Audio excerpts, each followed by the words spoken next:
Okay, so returning to the issue of the environment, um, John Muir, everybody, I mean, there are so many places named after, well, Roosevelt too, he's a president, but John Muir as well, he really helped push and promote the idea of the government owning certain lands in the United States for the sole purpose of preserving their pristine natural um, place as opposed to being utilized by private industry and people moving in.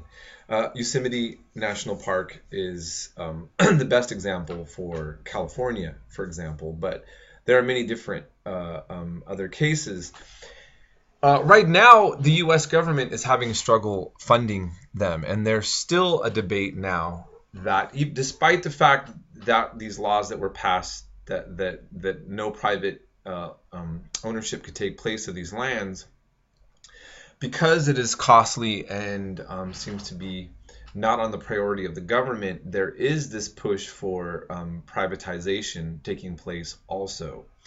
Um, I think it's always going to be fair to say that wherever the government owns anything, there will always be the private sector seeing that as untapped resources that want to go in there. And as I was mentioning, in certain areas, this has caused problems for farmers and land use and has become a very important issue. Um, I can't really speak to that as a personally for myself. I don't know the strength of the arguments or not of whether or not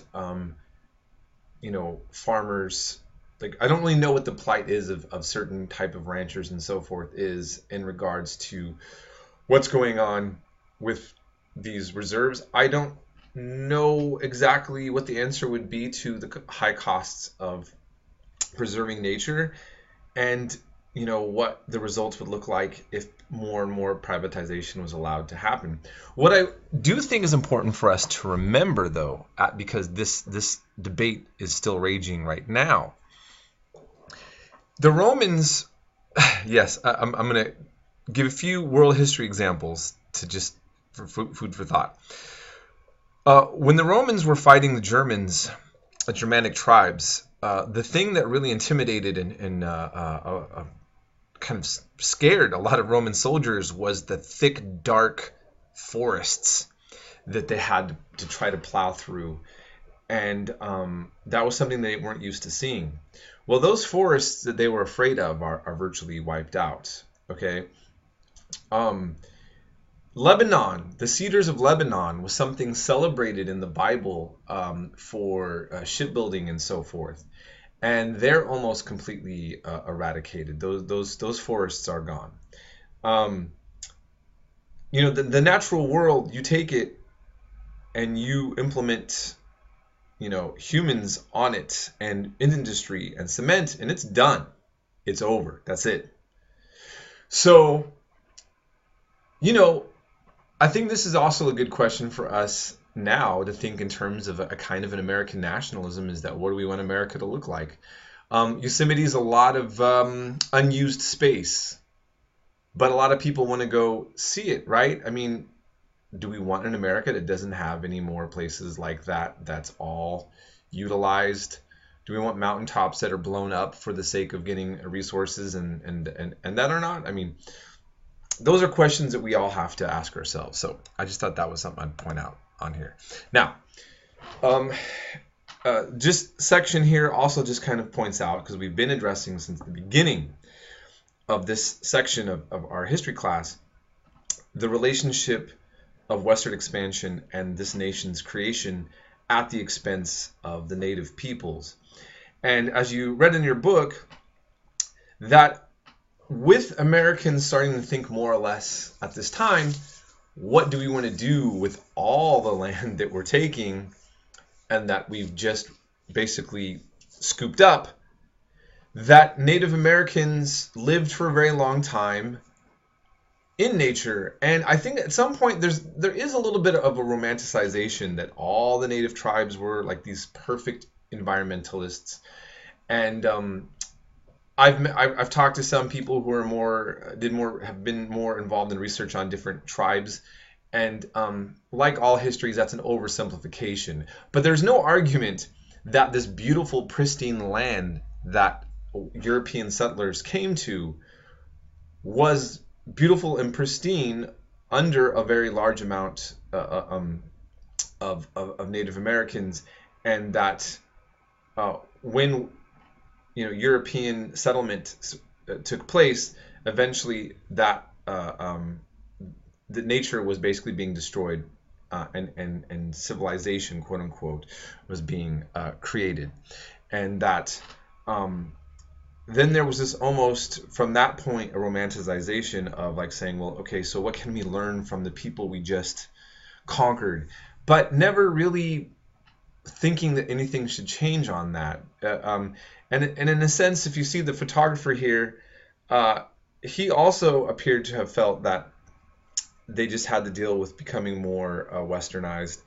And many Native children were forbidden to learn their own language and culture, and they were put into schools where they were forced to learn how to be white without ever really being accepted as being white. And so that's a legacy that we still have, that we're dealing with now. Okay, so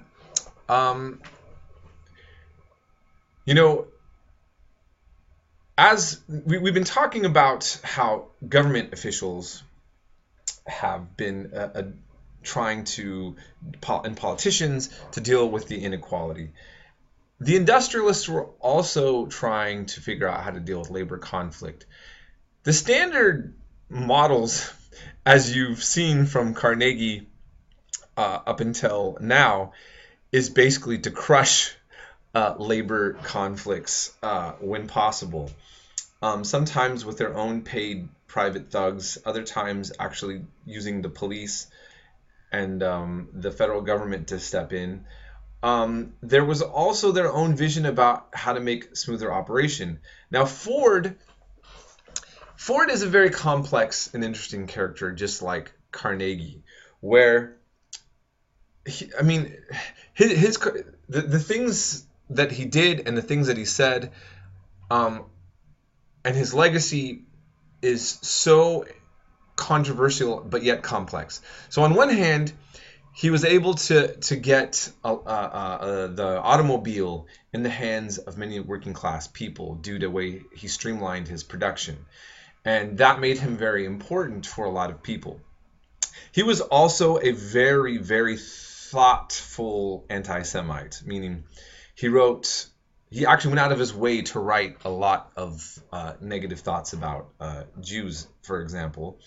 And he kind of felt that mind-numbing work for workers was something almost to be celebrated. You can read, he wrote thoughts on all of these things. That's what kind of makes him interesting. So I encourage you to explore that.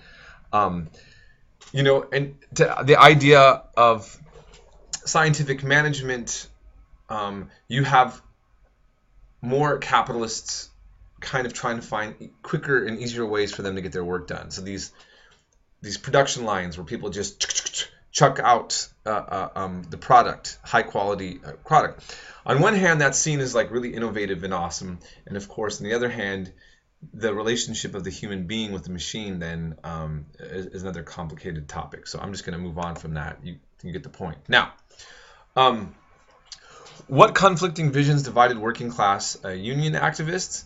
Well, as we've been seeing, you have mainstream kind of unionism, or the AFL, that saw capitalism as fine, necessary, but workers needed rights.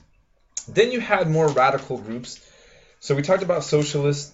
The IWW, the Wobblies, the International Workers of the World, became a very important big union. They still exist, but I'm not sure how much political influence they have.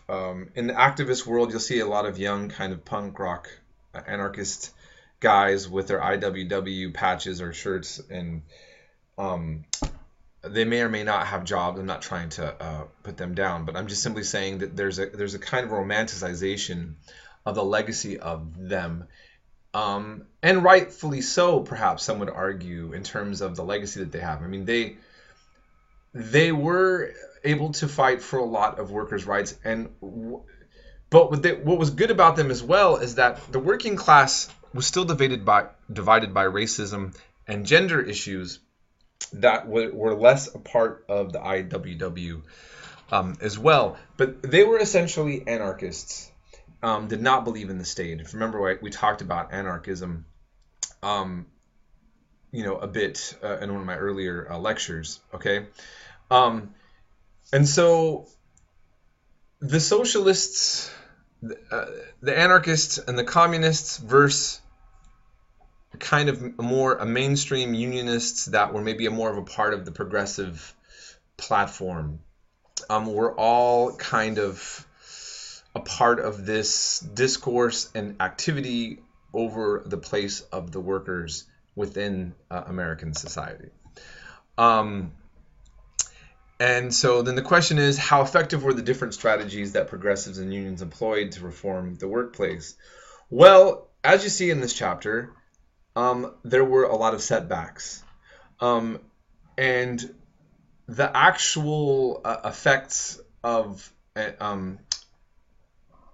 what union involvement could accomplish for workers and progressivism, I think, would be seen more in the long term, but it's clear that all this activity now has affected us because many workers don't think about the things that all these people were fighting for at the time.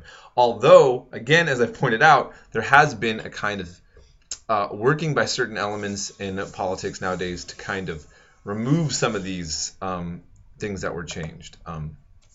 So here's an example. So the Lochner versus New York case of 1905, a Supreme Court ruling that unless long work hours directly jeopardizes workers' health, the government could not abridge an employee's freedom to negotiate his own work schedule with his employer. Now notice how that's worded. Okay, there's recently been legislation that Republicans have pushed in, that workers should not have to be forced to be a part of unions. They should be allowed not to be in unions and union workplaces now in the United States.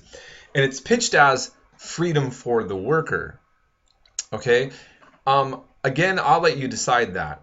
And is there a parallel or is there not? That's something for us to think about from what we see now to here. What's interesting is this idea that the government would not abridge an employee's freedom to negotiate his own work schedule with his employer. But the real point of what was going on was not about the rights of the worker. Let's be honest, right?